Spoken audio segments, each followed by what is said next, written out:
Okay, we're going to get started. I just want a thumbs up that you can see my screen. Amazing. And there's a CDL logo on it and not a picture of my cat, which is my background image. Okay, excellent. So welcome. This is our first session for the 2020-2021 program year. A reminder for virtual CDL best practices. For today, please, if you can keep your video on at all times to maximize engagement, so we also know that you're there and can engage with you. Use headphones if you're not already for best sound quality. Keep your microphones on mute at all times unless you're about to ask a question. If you're having any troubles unmuting yourself or muting yourself, the team can also do that for you, so we'll pay attention and just keep note. And please use the raise hand function in Zoom. So this is a fireside chat and Q&A, so if you'd like to contribute anything to the discussion, there's a participants button on the bottom of your Zoom screen. If you click that, on the right-hand side, a drawer pops out, and a list of the names of everybody in the session is there. At the bottom of that list, there's a button that says raise hand. If you click that button, your name goes to the top of the list with a little blue hand. If you clicked it in error or would like to lower your hand, the button changes to lower hand and just click that one more time. Really important, we are going to have Slack live today. We have a Slack channel for the Partners Education Modules that everybody here has been invited to. And there's a channel called module1_CDL Climate. Please join the conversation. This is the web address where you can access the Slack channel. If you're having any trouble getting in, please just email the CDL Partners email address or one of your contacts, and we'll help you as soon as we can. Just to set up the day, this is our first launch where we're co-launching between two sites, CDL West at UBC and CDL Paris at HEC Paris. It's really exciting for us. As you know, we have 9 sites across the network, and this is one of our newest streams, and we're thrilled that we're starting our Partners Education Modules with the CDL Climate discussion. Speaking of partners, I wanted to take a moment just to recognize and thank all of our partners across the network. We simply could not do this without you. As you know, CDL is a nonprofit organization, and you really help us bring this to life. So thank you. Across these slides, you'll see a number of founding partners. Those are individuals who, personally believe in the mission and support CDL at a minimum of $300,000 over 3 years, personally to support the running of the program. So a special thank you to our CDL partners and our founding partners today to supporting us and bringing this to life. As a note about founding partners, CDL Paris will be looking for these types of individuals before the end of 2020 to support the continuing launch of the CDL Paris site. So reminder, our CDL stream in climate is for founders developing high impact and scalable solutions to help preserve and protect the natural world. The teams that are running it, I wanted to just make sure we could put faces to names for you for the year, since we can't greet you in person for our module today. And our CDL West team, Paul Coven, our site lead, Eli, our director, Yuan Shi, our associate director for the climate stream, Jeff Harvey, our venture manager, Jennifer Koide, our venture manager, Lisa Ma, a venture manager, and Darren and Sarah, who are venture analysts. Paul, I'll actually just invite you to briefly just welcome everybody and say a few words on behalf of the CDL West team. Yeah, thanks very much, Sonia, and it's a pleasure to be here. Really briefly, first of all, we have, along with Paris, we're really glad to be doing this, proud to be doing this climate initiative. We're also looking for supporting partners. We've really gone out on a limb because we believe that this is the right thing to do, but we have 2 initial partners helping to support us at CDL West. Rodney Payne as a climate founding partner, and we then have Marty Reed and Evoc Innovations coming in as our first corporate partner. So please put your hands up and help join us. My motivation, I mean, we all know CDL is mission driven to help take breakthrough science from lab to positive societal impact and at scale. It's a proven model. And we know that when we focus and narrow the focus, it makes for better marketplaces.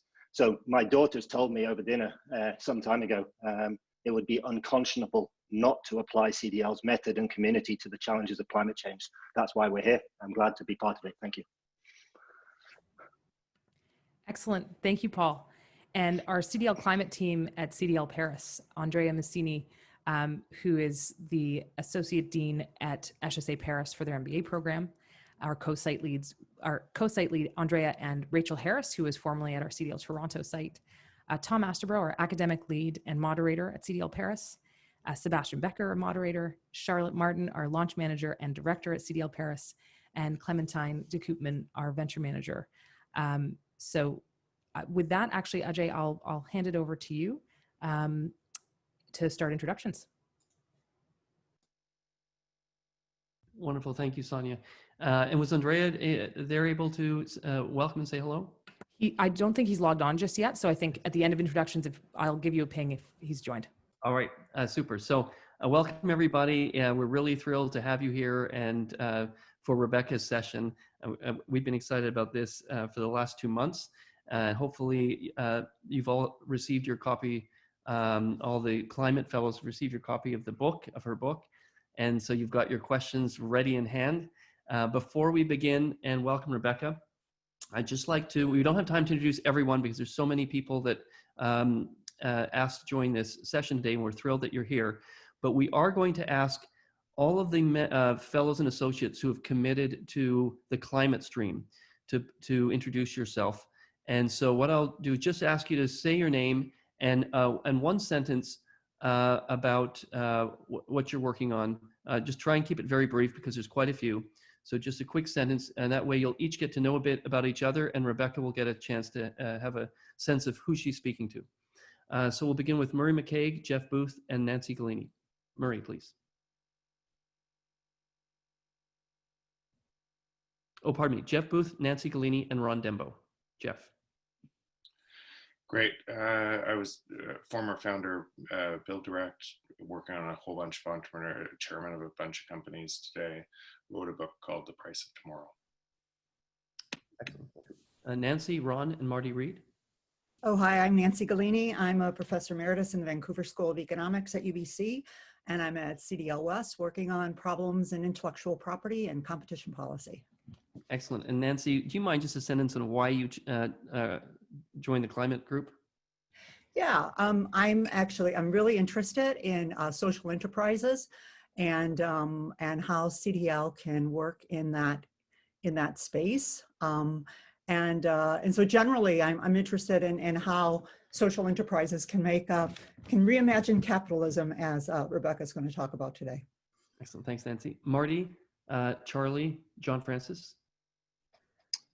Yeah, Marty Reed with Evoke Innovations, early stage venture focused on climate change and the energy transition. Thank you. Charlie, John, and Andrew. Charlie Cummings, the founder and CEO of a company called Walden Local Inc., which is involved in regenerative agriculture here in New England. Thank you. John, Andrew, Adrian Corliss. Yeah, John Francis, founding fellow, CDL Toronto, active angel through this network and have been involved for going back to the beginning, former media entrepreneur and run a family office and do a variety of other asset management functions, as you would imagine. Great, thanks, John. And John, do you mind just, since you've been a founding partner right from the beginning at Toronto, and so now you've had a chance to just kind of see how it's worked.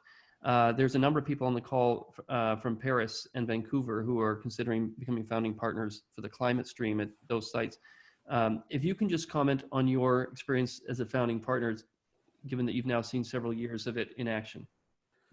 Yeah, I mean, I think what's really impressed me, and I go back to when the room had 8 people in it, and so this is quite extraordinary just to have this population on climate alone. But what really drove me was it's an opportunity to really drive local innovation in STEM. It's an outlet for your entrepreneurial energy. If you have a keen interest in driving solutions with science, this is the place. You're dealing with intellectual property-based companies, so there's global relevance, of course, and naturally there's an opportunity to invest and mentor. But when you boil all of it down, what's been the biggest surprise for me in just being involved in the CDL and watching it grow is the network of people around the room, the network of people in the ventures, the quality of people, and how collegial, collaborative, respectful, and super smart everybody is really an incredible bonus over and above the experience with the ventures. Excellent, thanks, John. Andrew Nutter. Andrew, Hi there. Please. Hi. So Andrew, former VC entrepreneur of a B2C business, angel investing mostly around Paris at the moment, and also part-time running a vineyard, so very sensitive to climate change topics at the moment. Thank you.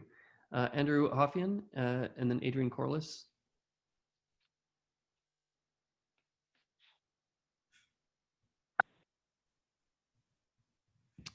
Andrew Hoffian, you might have your mic on mute.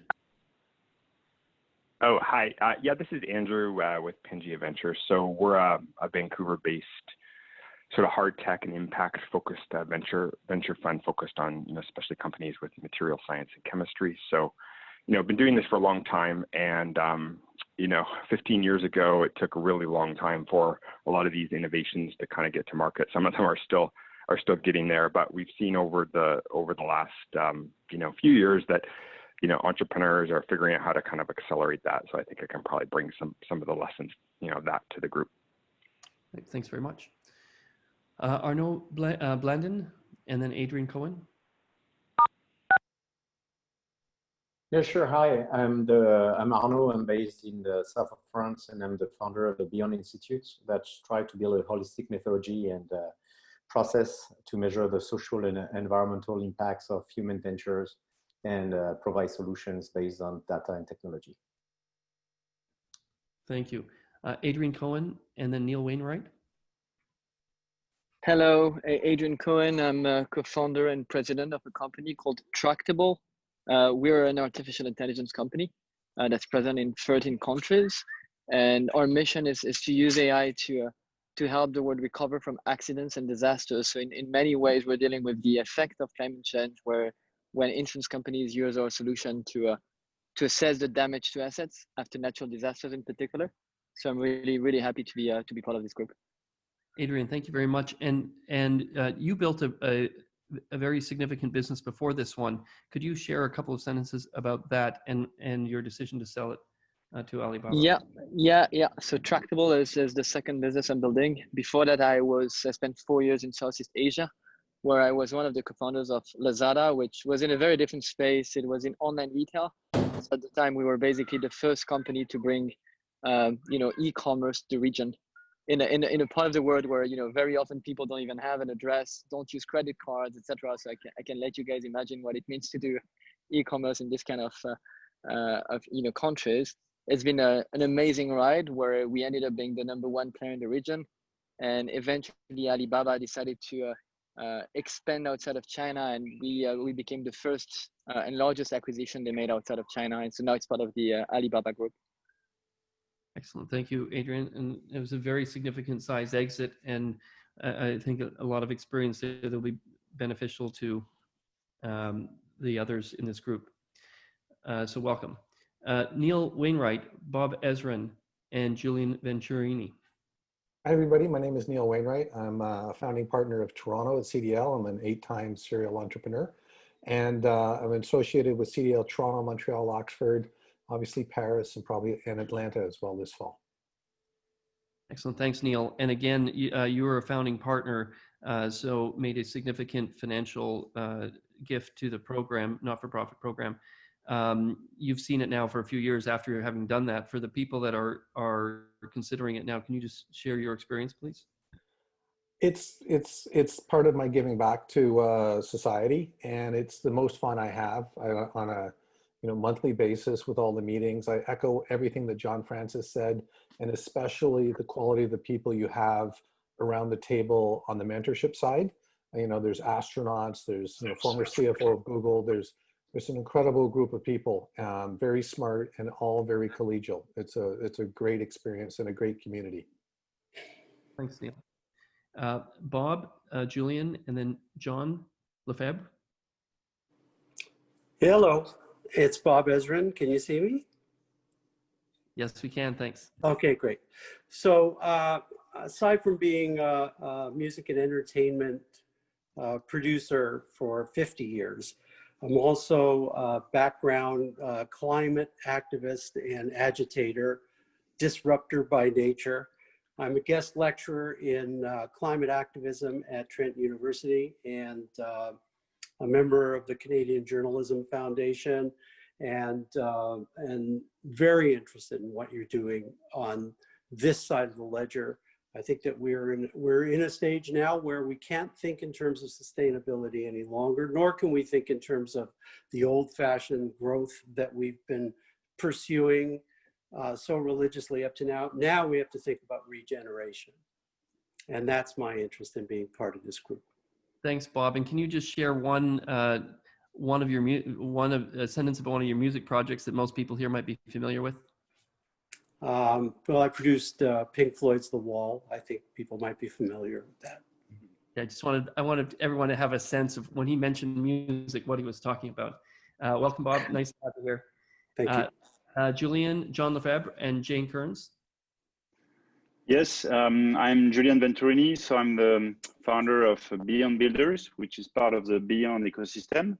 And our aim is to support Global 2000 company to reach purpose and transparent and efficient way to measure impact.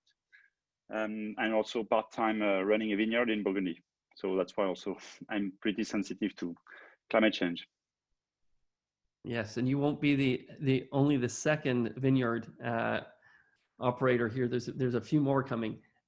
Welcome, John, Jane, and Miles Elson, please.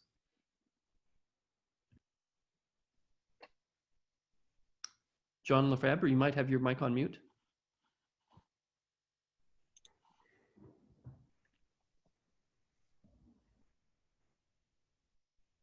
Okay, Jane Kearns. I can jump in. I'm Jane Kearns, entrepreneur, active angel investor, almost all in the clean tech space, and now at Mars. Used to run the clean tech group there, and now oversee the work we do with all our ventures. And for those who don't know, Mars is a large innovation hub. We work with companies across Canada. Thank you. Miles, Nick Parker, Tom Astebro. Hi everybody, Miles Elson. Firstly, I'd like to apologize for the shirt. I didn't realize it was going to cause so much of a problem with the camera. I'm a visiting professor at UCL, University College here in London. I'm also previously Chief Scientist of the UK Department for Transport. I have a broad interest in innovation, obviously sustainable transport at the fore, and particularly how we go towards net zero transport. Thank you. Nick, Tom, and Phil DeLuna. Hello everybody, bonjour tout le monde. It's a real pleasure to be finally involved with this group. I'm an active investor. I invest in companies that I believe lead us to what we call exponential impact. I also build platforms. We're just closing a first sustainable real estate platform. We now have about 100 million committed to that, which will use the One Planet Living framework. But for some people on this call, I'm best known for coining the term clean tech many thousands of years ago and building a global innovation ecosystem around that. So I hope to bring some of that experience and knowledge to the table here. And it's great to see some new friends and some old friends. Well, thank you. Tom Astebro, Phil, and Ralph Winter.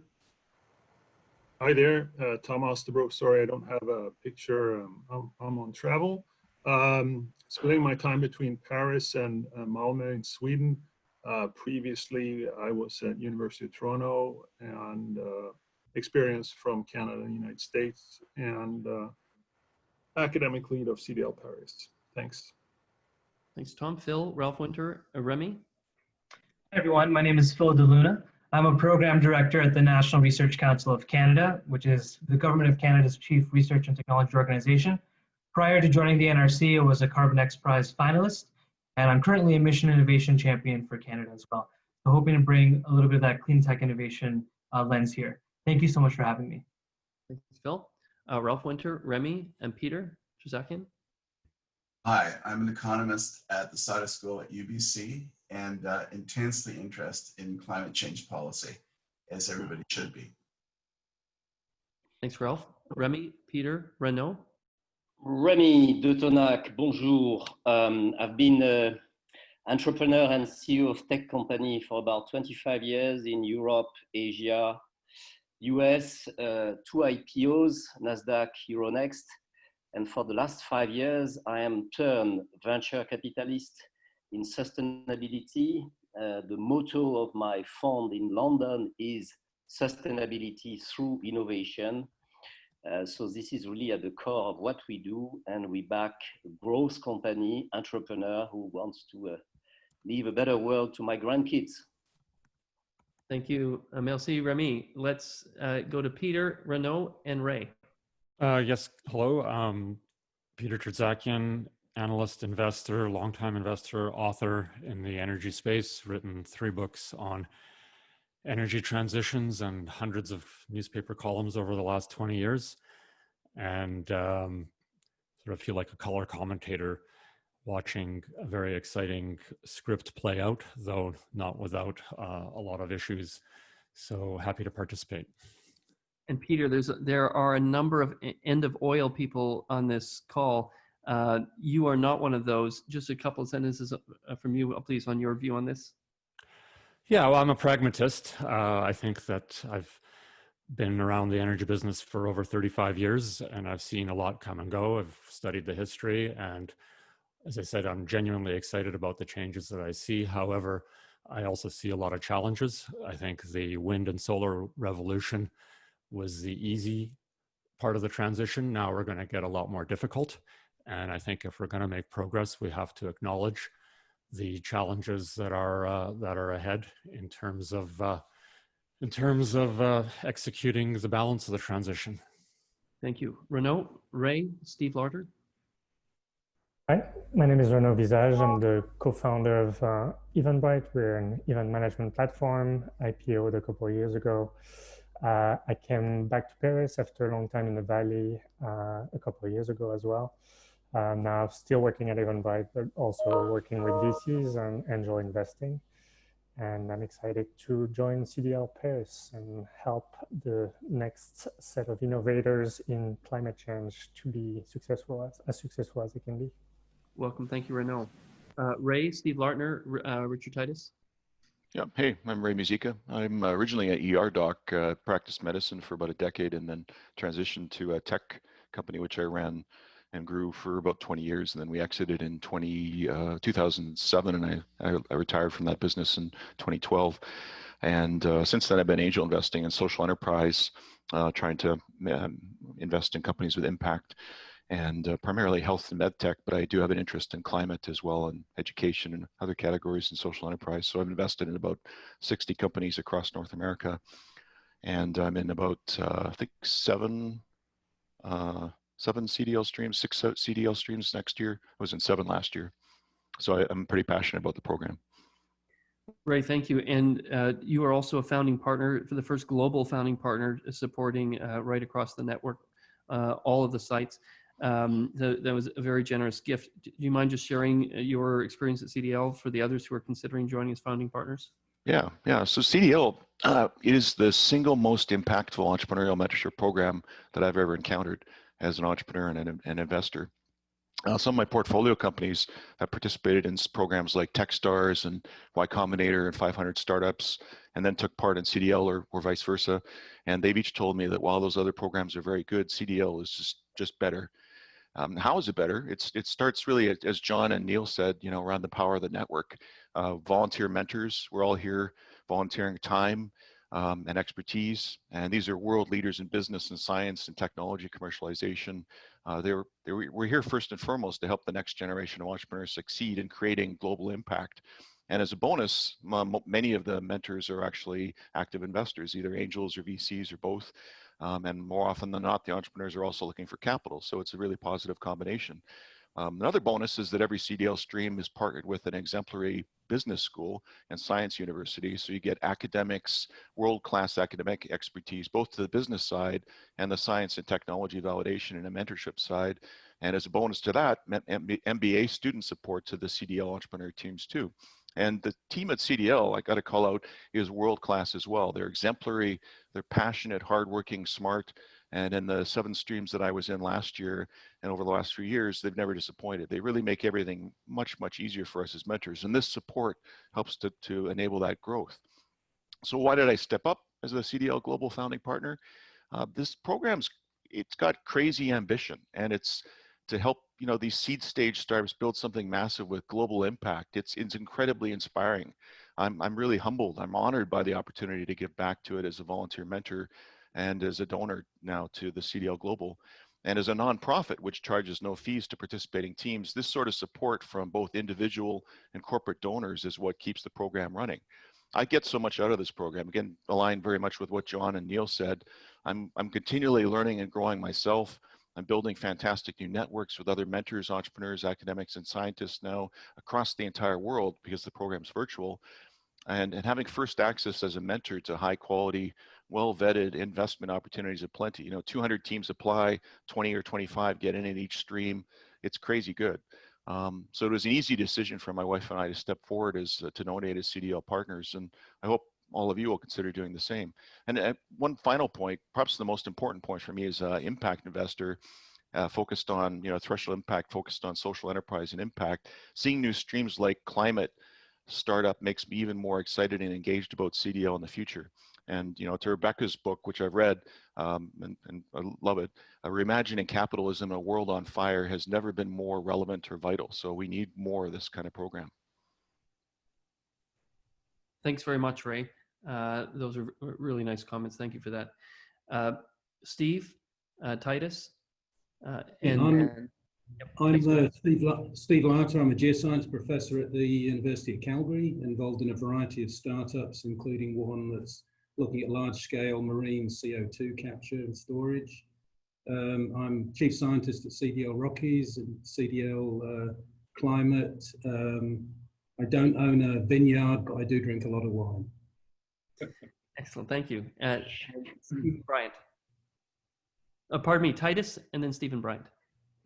I'm Richard Titus. I think I recorded a bunch of you to come join this, so thank you for joining us. And a bunch more of you already know me, but for the ones who don't, serial entrepreneur, founded, I was reminded it's now 18 companies, including my current project, which is a venture fund focused on climate change. I made a movie a few years ago with my now ex-wife called Who Killed the Electric Car? And when I finished that film, I realized that this little side hustle with my ex-wife, who was then my wife, this movie had more importance to me than all the companies I'd ever founded. And so I've spent the last 10 years trying to figure out how to align my expertise as a founder and entrepreneur and my passion for making the world a better place for my children and grandchildren when they arrive. And I just have to mention this just because it's super funny. Until today, I was the most rock and roll member of the CDL team, but I worked on the Beach Boys record, the very last one ever recorded, but now I have to hand the crown to the Pink Floyd, which is a much better record and much better recorded. Excellent, thanks, Titus. Steve Bryant, you'll be the last one, and then we'll get started. Stephen Bryant, I hold a Canada Research Chair at the University of Calgary, Chief Scientist with CDL Rockies and the Energy Stream, and Lab Scientist with Climate. I'm interested from a technical side for nearly 20 years now on dealing with CO2 and keen on combining CO2 mitigation with energy production. But any way you cut it, it's the social innovation of the type that Professor Henderson is going to talk about that I think is going to be essential to actually get stuff built at scale in the near term, which is what I'm keen on helping happen. Thank you very much, Stephen. So just to help everyone calibrate, we only got through about half the introductions. So in other words, there's another half just to give you a sense of the talent and commitment to this initiative in climate. And so I apologize to the half who didn't get to introduce yourself. You will be asked to introduce yourself at the first session when we begin our work in each of the streams for each of the members to introduce themselves. But since we are now half an hour in, we want to get started with Rebecca. So I won't introduce Rebecca because we've sent around her bio now 3 times as we were leading up to this event. So you've all read about her background. Most of you have read her book. And so I'm just going to welcome you, Rebecca. We are thrilled that you're here. And I'll turn the mic over to you to begin your opening remarks. And then we'll move to an open question and answer period. Jay, thank you so much for the invitation to be here. It has been amazing to listen to the people who are mentors. I am in awe of the program you've built, Ajay. It is just fabulous. And when we talk about academics changing the world, I think you have shot right at, you know, possibly number one of the people I know. It is this kind of activity on the ground, I think, that will make a real difference. Ajay asked me to kick off by briefly summarizing my book. Since many of you have read it, and I know we're keen to get to Q&A, I will literally do it in 6 minutes. So what is my book about? It's called Reimagining Capitalism in a World on Fire. People say to me, how did you know the world would be on fire? To which I reply, well, that wasn't too hard.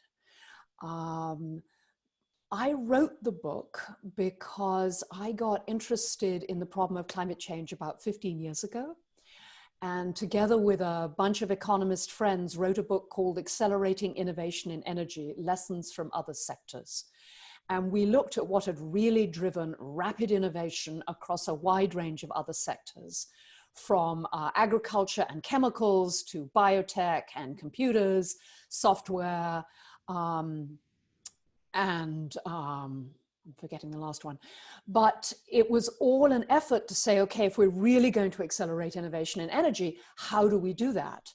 And we came away with 3 major findings: appropriate long-term funding of basic R&D, enabling entrepreneurship in the industry. In every industry that we'd looked at, this was very striking. And as a group, we were actually surprised. What had really triggered and enabled that explosion of innovation was the entry of entrepreneurs. So making sure entrepreneurs can get into the space. And last but not least, and you will not be surprised, some kind of demand signal. And so I became completely obsessed with the question of why we didn't have a price for carbon. The perfect policy, 99.9% of economists sign on to some kind of price or control or market valuation for carbon. And I became deeply puzzled as to why we didn't have one, and more so, why business was not actively advocating for this kind of friendly policy. So the book is essentially a roadmap towards how we might build a society which really valued natural capital.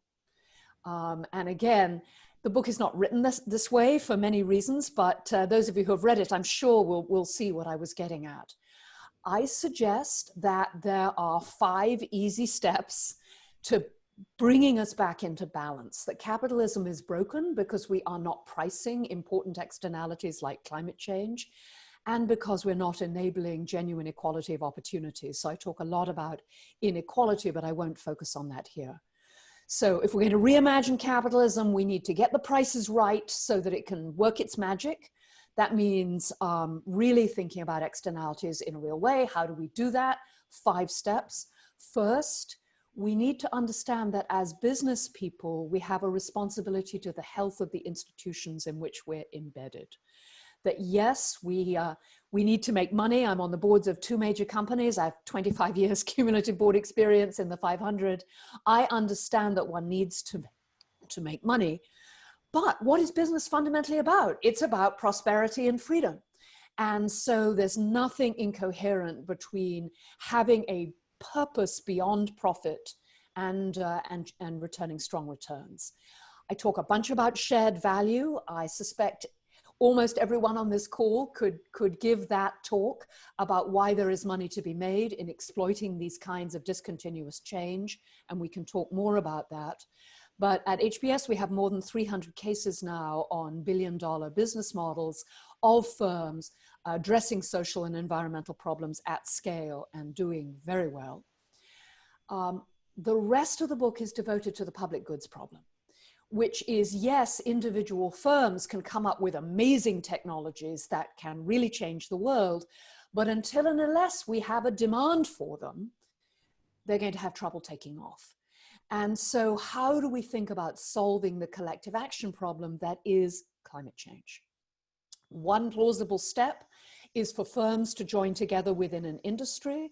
So I talk, for example, a lot about the efforts of the Consumer Goods Forum to address the problem of deforestation by committing to only buying deforestation-free products.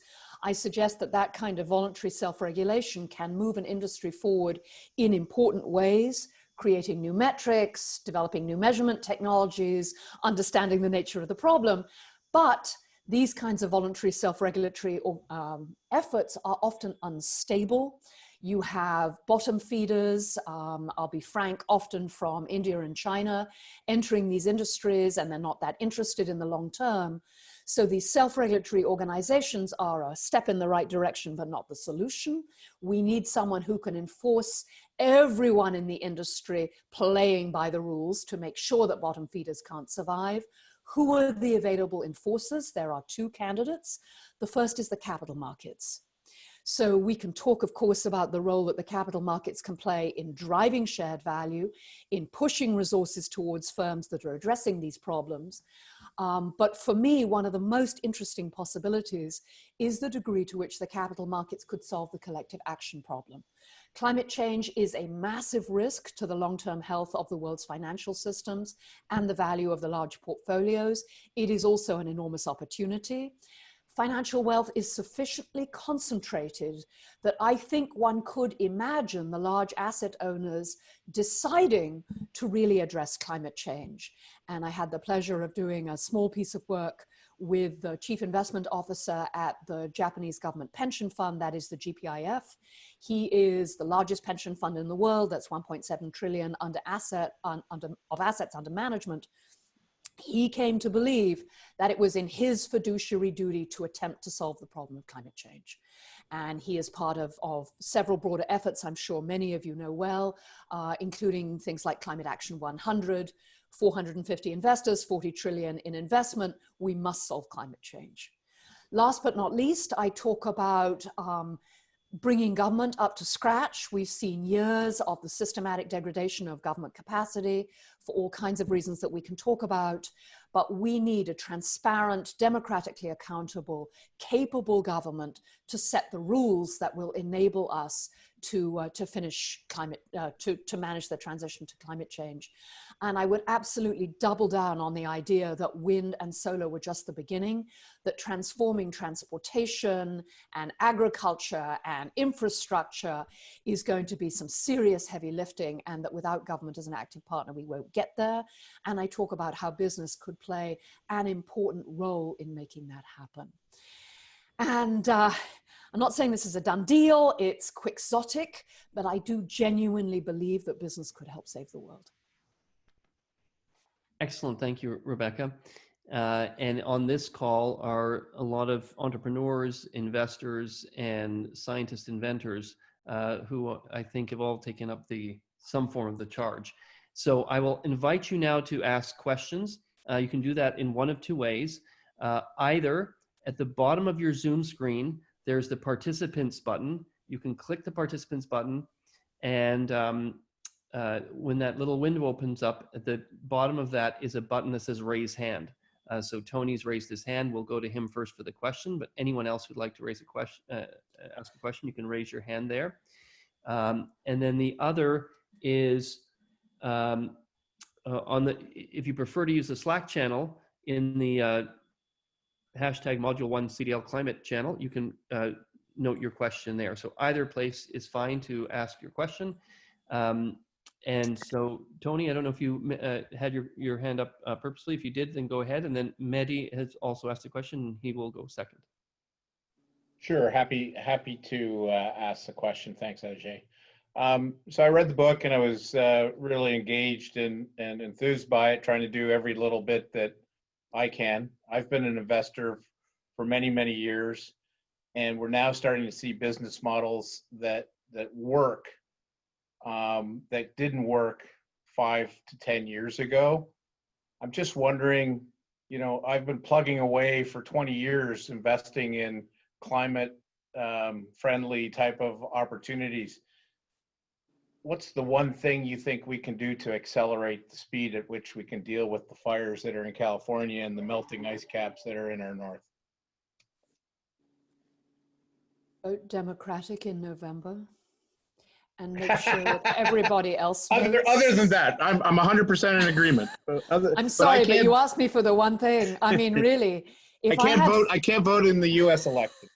But if I had financial resources, I would be pouring them into voter turnout. I mean, the fact that the current administration is so actively hostile to climate policy is a huge problem. But apart from that, but I do think that's really important. I do want to put that on the table, that without shifting the American politics, it's going to be super hard in the short term. As entrepreneurs, the one thing you can do, you know, I talk to a lot of people and many of them are close to despair. They do not think that the problems we face are solvable. Now, I spent 20 years as a professor of technology strategy at MIT, as you guys know.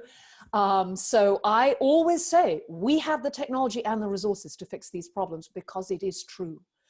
So visibly solving these problems, I think, plays an enormous role. So if you can get involved locally in your community with other people, one of the things that's holding back the politics is that people don't believe that we can address these problems without bankrupting the economy, which is nonsense, but it's still the kind of model that many people have. So anything we can do to show that these business models work now, they work at scale, here's what the future looks like, I think that makes a huge difference. Okay. Working hard to do that. So thanks. Thank you for your question. And then we'll turn to Mehdi. And Rebecca, just to help you pace, there is now a long line of questions forming. So get ready, take a deep breath, and here we go. We'll do Mehdi, and then after Mehdi, we'll go to Michelle Scarborough. Hi, hello, Rebecca. Thank you very much for your book and for this 6-minute presentation. I had just a quick question. So I'm from the CDL Climate Paris. Just a quick question about what do you think about the tragedy of commons? Do you think it's irresolvable, or do you think there's a solution with capitalism as you claim it in your book? And in other words, maybe the question is like, do you think, like some VCs, that the only way to protect natural resources and manage it in the best way is to apply private property to them, right? As the only way to have something really care about them instead of being owned by nobody, so nobody cares?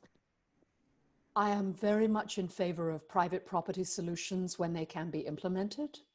So we know that in fisheries, for example, giving individual fisher people catch rights in the fishery has in many places been enormously helpful in making many fisheries sustainable. So when it's possible to give private property rights, I'm a big fan. The risk is it concentrates power in too few hands. So could we solve the problem of Brazilian Amazon by selling it to a few very rich people? Possibly, but that would not solve the collective action problem of, wait, when I cut down the trees, it makes money for me, and yeah, it causes trouble for you, but what do I care for that? So there are some collective action problems that cannot be solved through private property. And unfortunately, I suspect that climate change is one of them. That we have to decide collectively that we value solving this problem. And that's a tough thing to do for everyone who studied the policy, while at the same time working incredibly fast and as hard as we can to bring down the costs of solving it, so that it will only take a nudge from government in the best of all worlds to begin to transition, and the transition will become self-reinforcing. Thank you very much. That I think only government can do. Thank you for your question, Mehdi. We'll go to Michelle and then to Ron Denbo.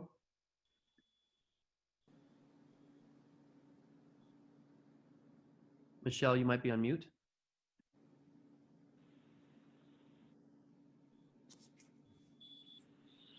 Can you hear me now? Yes, we can hear you now. Okay, awesome, perfect.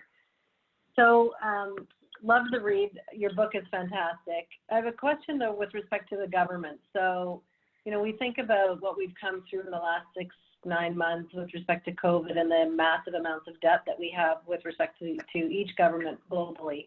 How do you see them sort of squaring the circle between managing their deficits and figuring out how we're going to get out of that issue, in addition to putting capital to work with respect to climate change and some of these other things that you're talking about? How do you see them kind of coming to grips with all of that so that they don't actually sink the economy versus propping it up and giving people an opportunity to kind of proceed forward?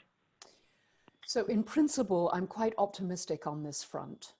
We will come out of the pandemic needing a massive stimulus. And the temptation will be for governments just to throw money around, but some variant of the Green New Deal, appropriately framed for each country, could do two things at once. It could be a significant significant stimulus, providing employment to a large range of people. Many of the jobs will be relatively unskilled, while at the same time making an investment which will in fact yield very significant dividends for the society. So let's not forget that switching to clean energy greatly reduces health damages. It will greatly reduce health damage in many parts of the world, as well as ultimately helping to slow down the kind of climate impacts we're seeing. So these feel to me like exactly the right kind of investments to make. I fear that there will be some governments that choose not to make them, but I'm not worried about the mechanics in that sense. And money is still very cheap, touch wood. And these kinds of investments have plausible long-term returns. So I think I'm not that worried about the next 3 or 4 years if we can get the politics right. Thanks for your question, Michelle. Ron Denbo, then Neil Wainwright. So Rebecca, thank you very much for your book, and thank you for seeing the light, so to speak, and helping others see it. I'm part of I've started a very ambitious project, which is based on one premise, which is that if we get the financial markets to price in climate risk properly, we're halfway there. So that involves a lot of things: data, standards, and algorithms that are all missing. You know, for example, climate data is fractured. Climate data and financial data standards don't exist. And there are some algorithms, but a lot of challenges. So what do you think about that premise? The premise feels hugely promising to me. As I've worked with investors, my sense is what's really getting their attention is the increasing risk and the possibility of discontinuity. In that sense, I think COVID is quite helpful to us. It demonstrates that a natural event can cause enormous dislocation and makes it kind of somatically more real. I'm on the board of Ceres, which I'm sure is a nonprofit I'm sure you're aware of, working closely with investors, trying to persuade them to invest against climate risk and trying to persuade firms to change their behavior to take advantage of it. My sense is better tools, better measures, better ways of talking about it would make an enormous difference. This is a group that is totally numerate, right? That speaks the language of metrics and measures almost more than any other language. So the degree to which you can make that happen and support others in making that happen feels to me incredibly productive. Thank you. Thanks, Ron, for your question. Neil Wainwright, and then Claude Vacher. Hi, Rebecca. Other than voting Democrat, which governments around the world do you think can take the lead on climate change in a material fashion? This is an old-fashioned answer, but the European governments, some of the Scandinavian governments, very sophisticated in this respect. The Germans, apart from their backsliding on nuclear, quite sophisticated in this respect. I am hopeful for the Canadians, but many people on this call will know more about Canadian policy than I do. I am hopeful that a Biden administration would play a leading role, particularly if the Democrats are able to take the Senate. The Japanese government is very interesting on this front. Let me just give you as an example, and it's an anecdote. But 2 weeks ago, I was scheduled to talk with Prime Minister Abe as part of a session he was running on how the Japanese government should think about climate change.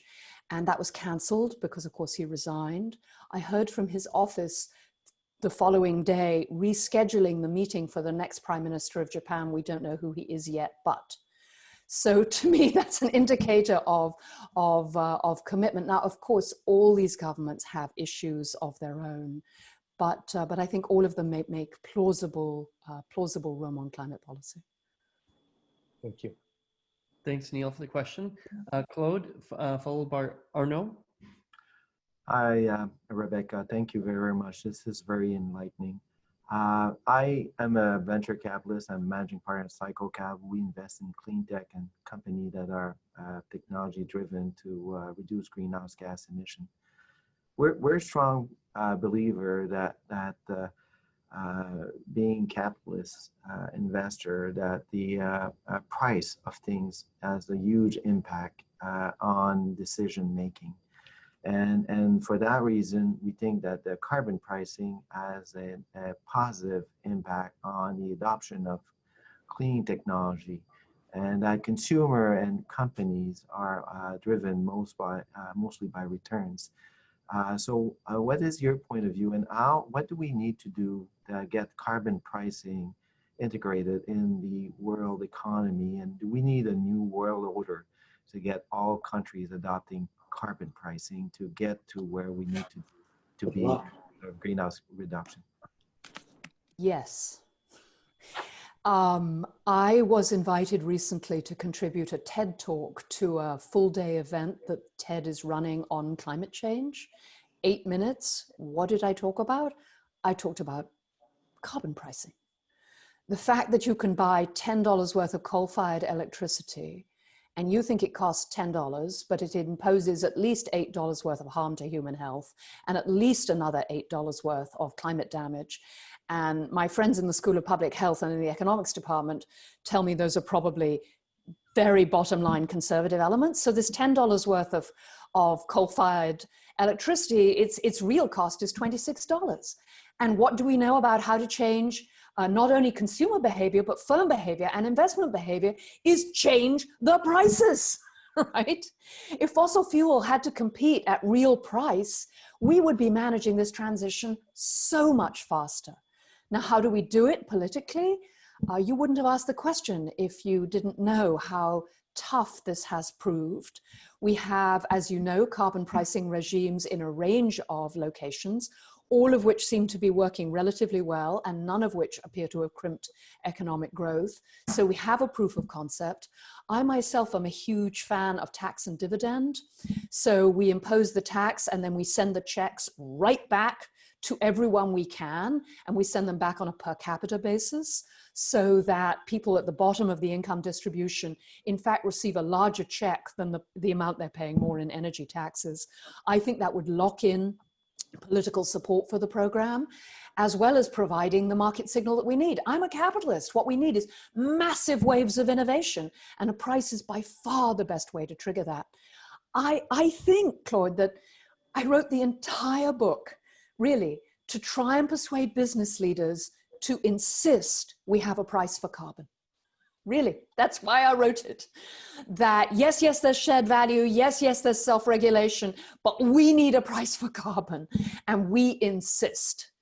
And I think so many business leaders have said, we don't want any kind of government policy. All government regulation is bad. I tried to write the book to suggest that sometimes it's a really, really good idea. Thank you, Claude, for your question. Arnaud and Marty. Marty Reed. Arnaud first. Okay. Yes. Hello, Rebecca. Thanks a lot for the book. It's fascinating and music to our ears. I was wondering, what do you think, if we look at the problem that we have, what do you think is the impact of our short-term economic growth based on consumerism and entertainment that links to long-term problems? So there's a massive cultural problem lurking around the edges of this conversation. When I teach, I talk about it as the me now problem. That we have built a culture and in some ways an economic system that is focused on the idea that individual gratification right now is basically the whole thing. And I think what we know about human history and society suggests that we also need to focus on us and later. And we know that humans are naturally groupish. I mean, there's been waves of research showing that we're just as excited about being part of a group and building the group and seeing the strength and health of that group as we are about just me. And we know, I think, that many of the great human institutions were created precisely to get us to focus on the long term. And then I probably say this in the book, all the world's great faith traditions suggest that focusing on me right now is actually a very unskillful way to lead your life, that it's kind of like eating candy floss all the time, and we need to focus on us and later. But of course, we have a consumer culture that is focused on yes, yes, yes, right now, accompanied by accelerating rates of depression and anger. One of the best books I've read this year is Deaths of Despair, looking at how non-college educated whites in the US have this enormous escalating rate of suicide. And what are the factors that are leading to that? So all kinds of signs that our society is badly out of balance. So one of the reasons I talk about purpose in the book and spend so much time really focused on the idea that treating employees with dignity and respect, giving them decent wages, and the tools they need to do the job that needs to be done and the power to act on that is so critical. I suggest there's lots of data to suggest that you can run very productive and very innovative firms using that employment model. But one of the reasons I'm so excited about it is I think that, in fact, I hope this doesn't sound too out there, that changing the nature of the work can help change our culture. That if work is more obviously purpose-driven, that at work I'm talking a lot about what's happening in the world and the difference we can make, and I experience myself as agentic, as being able to make a difference, that may have significant effects on our politics and our broader conversation.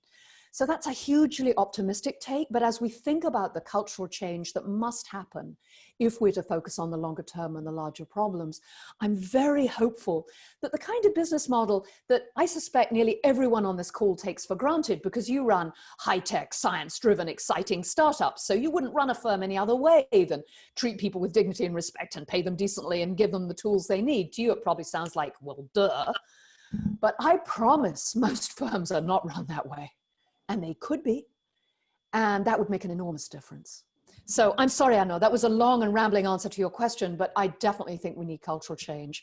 And we could talk, if you'd like, I'm sure this group's familiar with these issues about short-termism in the financial markets, but that's another problem to think about. Thank you for your Hi, question. Angel. Oh, somebody's, thank you. Marty Reed, followed by Bob. Yeah, I hope I don't derail this, but I've got to raise an issue. I believe our efforts on climate change will not be successful if we don't also address and solve social injustice. And so I was happily reading along your book when I got to the section talking about a number of programs in Minneapolis. And you largely painted Minneapolis as a bit of, socially ahead of the rest of the world, and then attributed it to being racially homogenous, which I took as white. I'll be fully blunt. I mean, it full stop. I struggled reading the book after that. Can you comment on not only that section, but then also your views on social justice and how that ties in with climate change? So Marty, I'm so glad you raised this question. So the first part of your question, I completely agree. And the reason that my book focuses, I hope, as much on inequality as it does on climate is I came to believe that until and unless we addressed issues of inclusion, we would not solve climate change. That telling people who feel desperate and angry and marginalized that, we should change the way we generate electricity is not going to get us anywhere. So it feels to me as if we have to fix the problems together. Of course, it is also the case that the vast majority of the harms caused by burning fossil fuels now are imposed on communities of color because of their segregation in marginalized neighborhoods. On the passage on Minneapolis, I mean, when George Floyd's death hit the press, I was like, WTF? And, you know, I started calling friends in Minneapolis, like, what the heck is going on?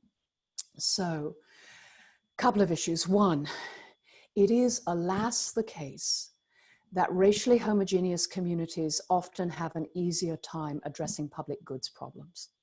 So when people tell us, for example, that Iceland and New Zealand and Finland are particularly well governed and particularly focused on the long term, one of the reasons is because they're relatively small and relatively homogeneous.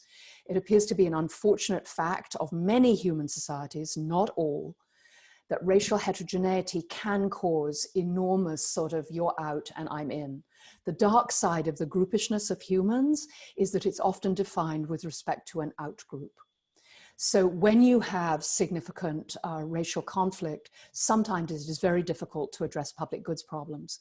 I, for example, believe that the failure of the United States to create an adequate safety net or to invest adequately in education and healthcare is a direct reflection of the 200-year racial history of the United States. And my husband just published a book on this, so I won't say any more, but I really think it's a huge problem. So in Minneapolis, it turns out, as you no doubt know, they have horrible racial problems that they are not addressing. And that, yes, the example I picked up was, and knew about, was that they really tried to make focus on the educational part of that, and in fact had made some very real progress, but had not really addressed issues of racial exclusion at all. And it's interesting because Minneapolis is still widely regarded as one of the better governed cities in the country, and yet having enormous difficulties grappling with significant exclusion. So yes, if I were writing it now, I would of course write that passage differently, but I hope that at least gives you some color on what I was thinking as I was writing it. Thanks for the question, Marty. Rebecca, before we move to the next question, just a quick side note, Anna Koop has asked a question about just the name of the book that you referenced. Oh, it's called Republic of Wrath, How America Turned Tribal. And it is fabulous. My husband wrote it, so take it with a grain of salt, but it is so good. He's a fantastic writer, so it's a really easy read. It goes through the entire history of America, and it shows the way in which race and immigration have always been central to American politics. And the fact that we now have the white identity politics in the same party as the anti-immigration politics is what's driving the almost complete breakdown in our political system at the moment. And the book is just a fantastic way of understanding it. I learned so much from reading it. So yes, highly recommended. Thanks, Rebecca. Bob, and then Caroline Whalrun. And Bob, if you don't mind turning your camera on so that we can see you for the question. Rebecca and group, first of all, thank you, Rebecca, for the book and for your insight and your very human approach to what are institutional and systemic problems. You mentioned earlier, and I just want to point up again, that we learned lessons from the COVID crisis. The biggest lesson that we learned from the COVID crisis was that worldwide, and particularly through the media, we identified an enemy and we declared war. And it's funny because I just sent an op-ed to the Globe. I don't know if they'll print it or not, but it was entitled, "This is War." And I look at, when I look at the public and even the business will to do the things that are necessary here, I still don't get a sense that all of us have accepted the gravity of our situation and the importance of making change now, not 2050, not 2040, but now. And I think that you're dead right about me now needs to be us for forever, and unless we act now as a group, all of us, under great leadership from the private sector and leadership from our governments, we're going to be fighting a ton of little tiny battles, and we will ultimately lose the war. So that's more a statement than a question, but I wonder how you feel about that. Let me comment. As you know, since you were kind enough to read the book, I was the Eastman Kodak Professor of Management at MIT. I worked with large firms that were very resistant to change. I spent 6 months of my life, literally, most of it in Finland, trying to persuade Nokia that Apple was a serious threat to the long-term health of their business model. And as you know, I got nowhere, precisely nowhere. That's another story, but trying to persuade them to put Symbian into the public domain and so on and so forth. Humans are very reluctant to believe that the world is about to change, particularly if they're doing well from the existing nature of things. And what did I learn from studying firms like Kodak and Nokia? I learned, you're not going to like this, that almost going bankrupt is by far the best stimulus to change. So alas, the horrendous fires in California and the sequential disasters should, in the long run, help us. The other thing that really helps is the demonstration that you can do things differently and it's feasible.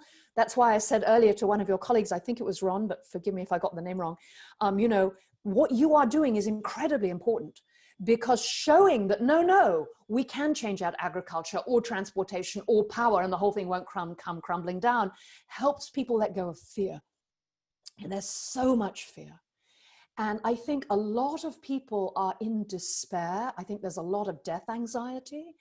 People think they can't do anything, it's not going to happen in time. So what are they doing? They're aggressively not thinking about it. And that's why the politics is so important. I mean, really beginning to make progress politically could have a very strong self-reinforcing effect as people begin to think, okay, this can be done.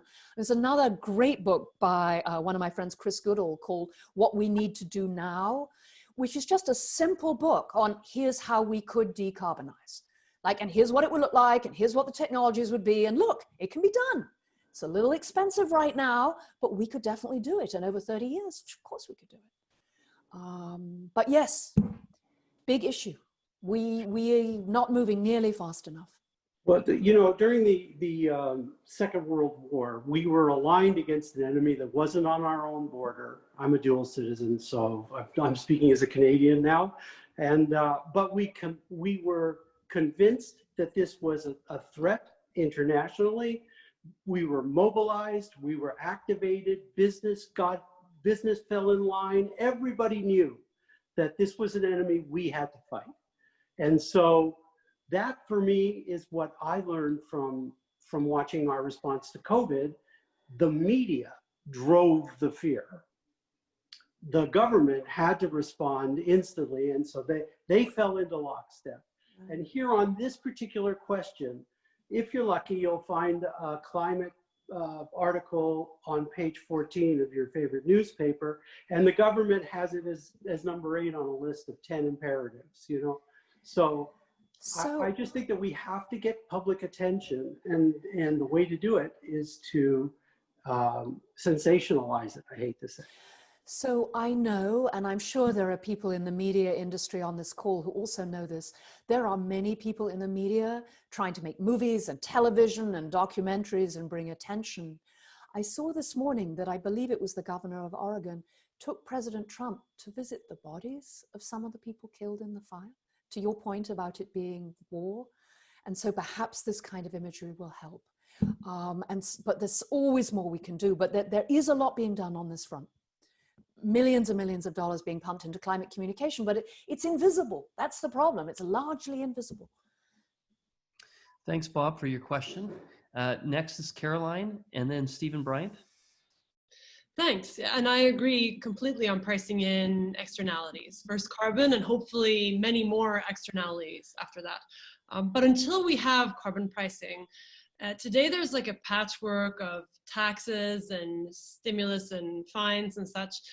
For example, I live in Sweden. We've just brought in a dollar carbon or dollar tax on plastic bags bought in stores, any plastic bags per bag. So things like this that are happening right now. that's not really based on the carbon and environmental impacts. It's not all fossil fuels being taxed that way, right? And do you just think that patchwork is helpful or hurtful? Is it better than nothing? Could you comment on that, please? So there's a wonderful economist at Oxford.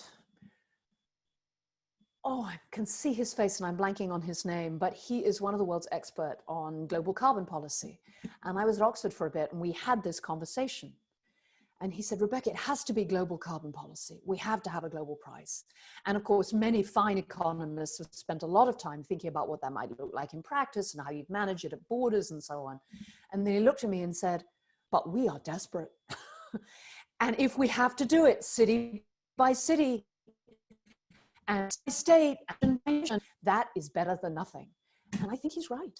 You know, this effort we are still in the US, and hundreds of individual cities and governors and firms agreeing to carbon targets. Of course it's wildly inadequate, and of course it doesn't substitute for global regulation, but it's helpful, right? It begins to change the conversation, it changes the culture. Like if you see several hundred firms doing it and the governor of the state, and in Utah, they're starting to phase out fossil fuels and talk about renewables, and maybe we need a carbon price.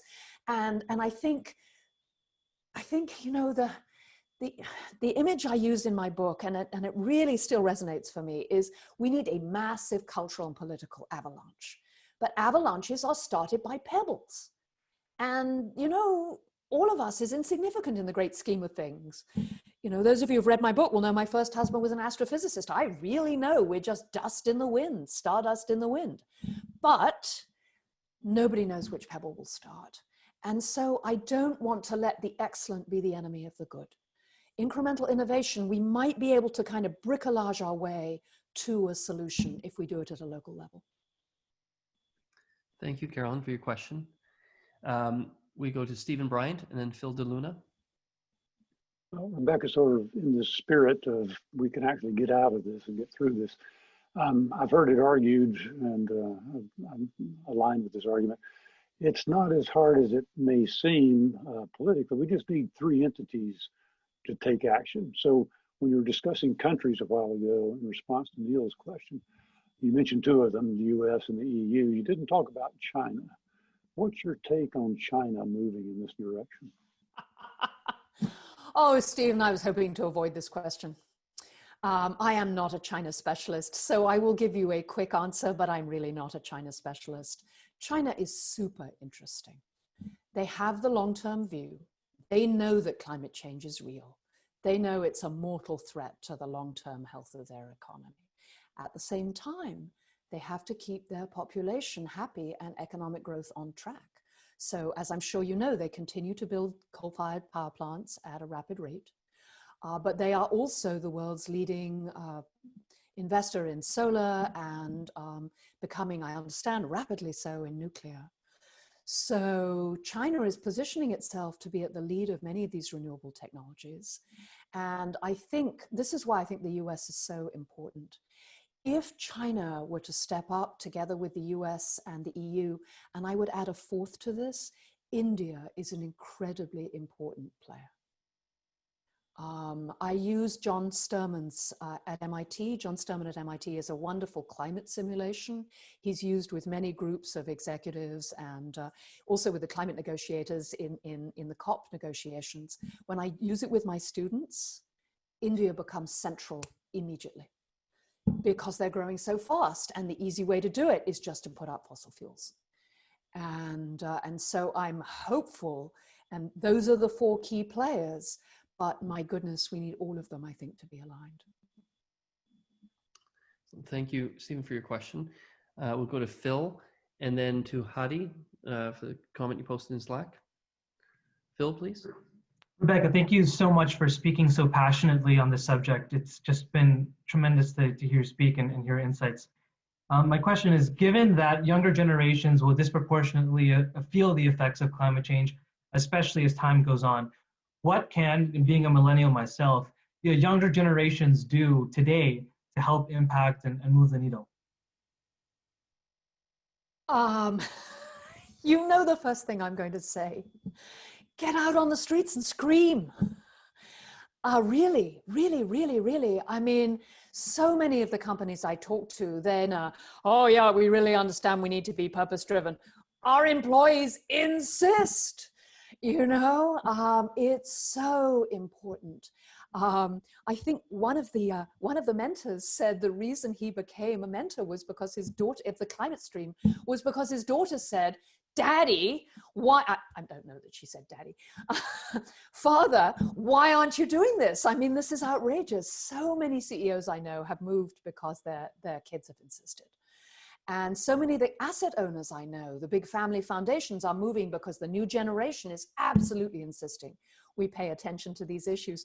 My favorite cartoon, which I put in the book, is that one where there's a group of people sitting in front of the ruins of civilization, and the guy in the ruined business suit is saying, well, we did destroy the planet, but in the short term, we created a great deal of shareholder value. I mean, if you're young, you can see how loony that is. And so an incredible source of political and cultural energy. But then the other thing, I'm just going to sound like a broken record on this, entrepreneurship really makes a difference. Finding those new opportunities, having the passion to find those new opportunities. One of the big questions, and we're going to raise it, I think, when Hari asks this question in a moment, is can consumers be persuaded to pay more for doing the right thing? And maybe the younger generation is the generation that will begin to do that. That would be super exciting, make a big difference.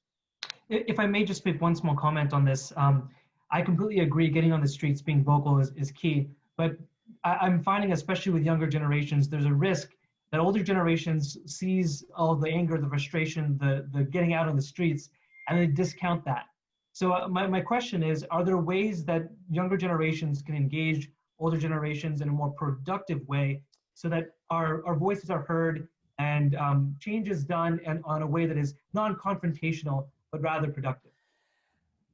So I do believe, I didn't mean to be flip. I do think conversation within families is incredibly important. I do believe conversations within organizations are really important. That it is often the younger employees who say, no, we can use less fossil fuels, we can emit less waste, we don't have to pay everyone minimum wage. You know, I tell the story in the book of Michel Legens at Unilever. I mean, he was just a brand manager for Lipton Tea. That was not a high profile position, even at Unilever. It was pretty much a dead end. It was a commodity product. It wasn't going anywhere. And I know the details of that, which I couldn't put in the book, but I will sketch verbally. I mean, he had a band of brothers and sisters, and they were determined to turn this product around. And they fought and fought and fought. So I think the energy that comes from knowing that things can be done differently, and you're not yet locked into the social social norms, can be incredibly powerful in transforming our firms and our families and our broader society.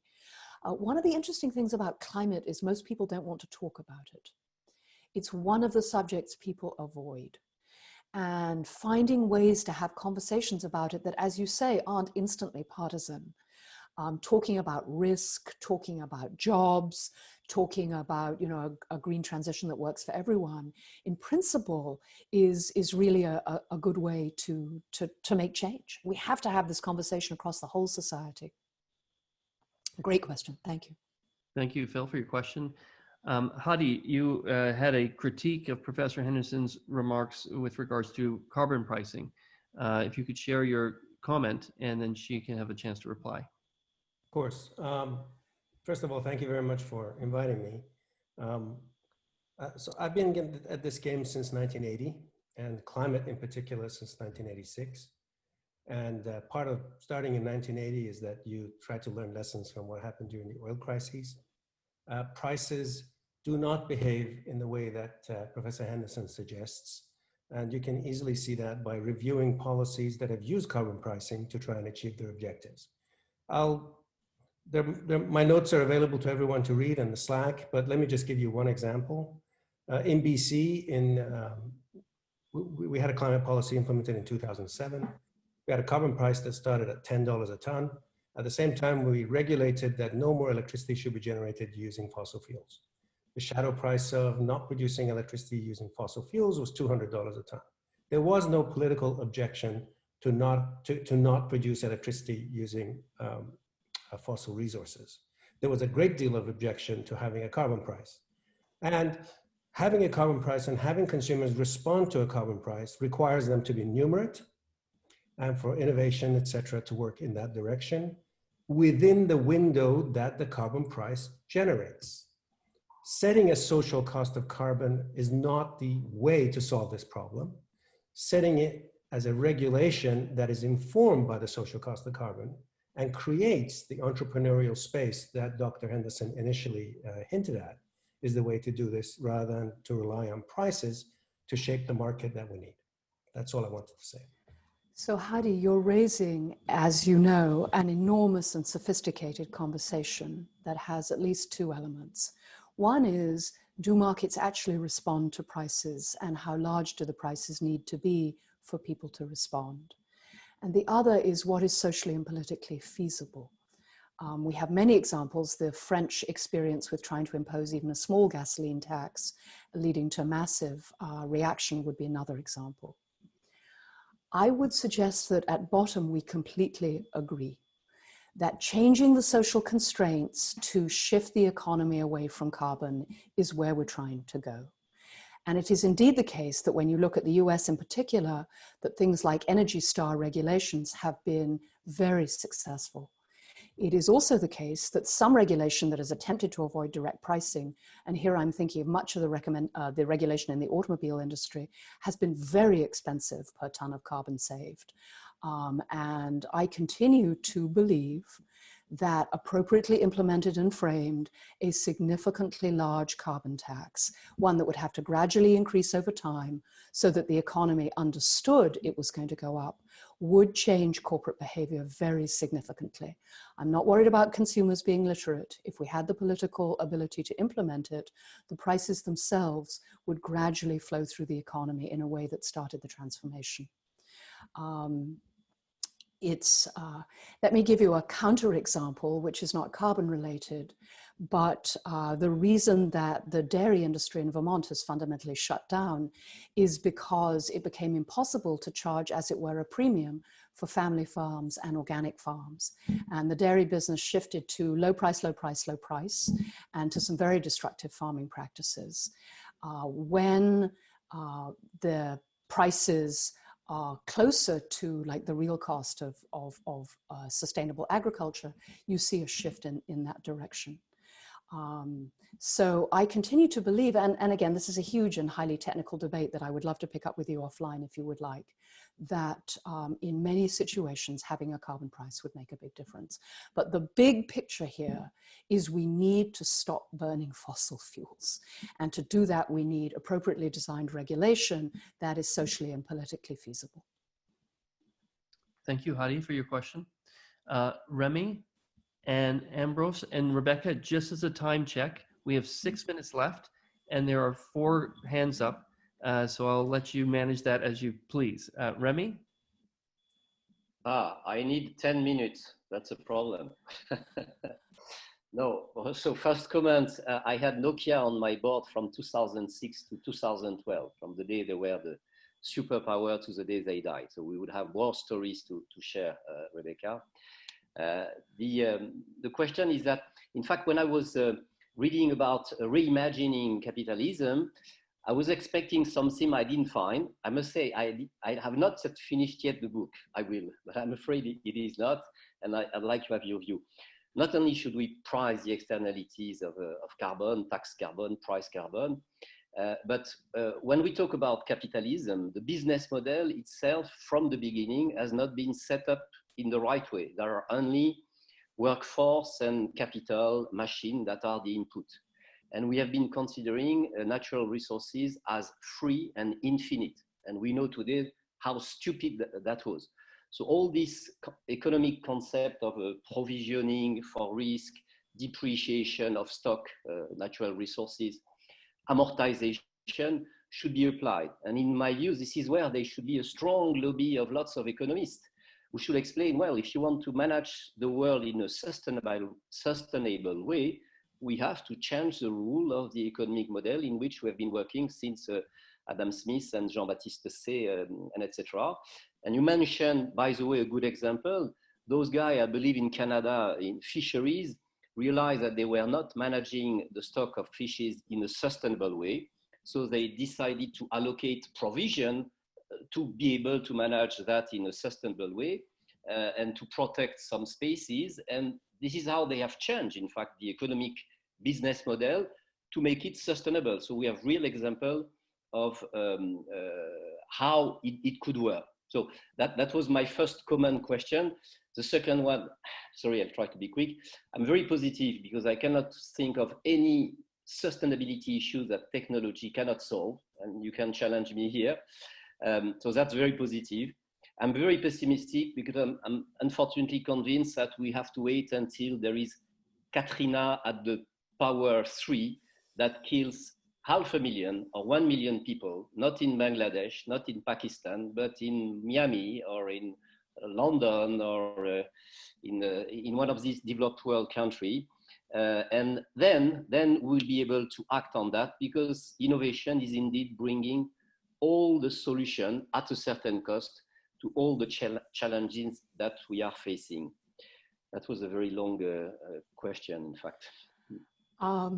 There are economists very enthusiastic about pricing natural capital, about replacing GDP as a measure of economic growth with a much broader array of measures. Joseph Stiglitz is the most prominent name in that group, but there are many other economists working with him. And I think in general, managing firms using a much wider range of metrics is also another important part of the solution. And I hope we move quicker than you expect. Merci. I'm going to apologize to the 3 people that have their hands up. I'd like to give a chance to Professor Mancini, Andrea, who's you heard already from Paul Cubbin, who's the head of CDL West and his team that is launching their climate stream. And I'd also like to offer Andrea, Professor Mancini, a chance from HEC Paris to welcome the mentors who are going to be joining his program in Paris.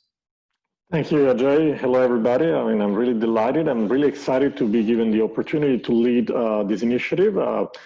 Tom is also with us today, who's leading the academic part. I mean, I think based on the questions we had on the debate, we all understand how important it is and the type of contribution that a program like CDL can give to the climate change battle. And we were absolutely pleased with the level of and the number of the level of startups who applied for the program. And I want to thank all the mentors who decided to spend their time and their energy to help us put this together. And I really look forward to seeing all of you, of course, for the first event, first of all online, and of course on campus whenever we'll be able again to run operations face-to-face. And thank you so much to Rebecca for a wonderful book and a very stimulating debate. Besides being the academic dean of the MBA program, I'm also personally interested in technological innovation in the energy sector, in climate change, and I learned a lot in the last couple of hours today. So thank you all, and I look forward to seeing you all in Paris. Thank you, Andrea. Rebecca, I will give the last word to you. Do you have any closing comments you'd like to offer? Oh, you're muted. You're muted. One of the pleasures of writing this book has been the chance to talk to groups like this.